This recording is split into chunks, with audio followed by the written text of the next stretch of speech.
Une psychologie moderne 2.0 aidera à développer l'altruisme contre l'égoïsme. Qu'est-ce que c'est devenir humain?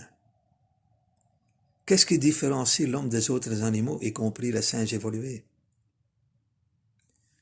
Chez l'enfant, on voit que le système sensorimoteur qu'il acquiert par sa biologie est profondément transformé par le langage. Si les organismes les plus simples ont de la réactivité, que les animaux les plus évolués ont une représentation de leur environnement par leurs sensations, l'homme arrive à la connaissance scientifique du monde et sait donc transformer son environnement. Il peut devenir une personnalité avec une vision du monde altruiste ou égoïste. Ce débat sur la nature de l'homme a traversé le XXe siècle. Et il est vrai que les premières expériences du socialisme ont été traversées par quelques échecs et défaites, mais aussi par de remarquables succès. Et aujourd'hui, la question de quel homme voulons-nous devient cruciale, alors qu'on détruit la nature et les recherches à une telle échelle que l'avenir même de l'homme est en jeu. La psychologie évolutive, qui fait écho à la pensée de Vygotsky, a apporté de robustes preuves, expérimentales entre autres, de la nécessité de l'altruisme pour l'avènement, le développement et même pour la préservation du genre humain.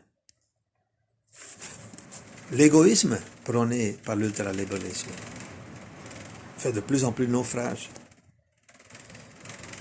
C'est vrai que la tentative historique de construction d'un autre système a finalement échoué à la fin des années 80 avec la chute du mur. Et il est vrai aussi que les données scientifiques obtenues dans cette période sont en quelque sorte ossifiées et que une psychologie marxiste du XXIe siècle devra aller bien au-delà et sera foncièrement différente, adaptée aux nouvelles conditions, mais elle ne partira pas d'une feuille vierge. Je résume mes idées en 5 phrases. 1. Vygotsky était le Mozart de la psychologie soviétique. 2. Il a développé une nouvelle psychologie pour une nouvelle société. 3. Cette école s'appelle l'école historico-culturelle. 4. Elle a accordé une importance immense à la recherche de mesurer les potentialités d'un enfant, la fameuse zone prochaine de développement. Et 5. Elle a contribué au débat sur le caractère altruiste de l'homme. Moi, je m'appelle Johnny Koopmans, je suis un scientifique belge indépendant.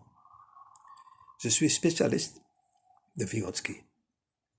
Bientôt, j'éditerai un livre, La vie et l'œuvre de Lev Vygotsky, psychologue marxiste moderne. Une partie de ce livre a déjà été publiée en août 2017 sur le site de l'APET, l'appel pour une école démocratique. Mon email est johnny_koopmans@hotmail.com JOHNNY_COOPMANS@hotmail.com. Je vous remercie pour votre attention et espère entrer en contact avec vous.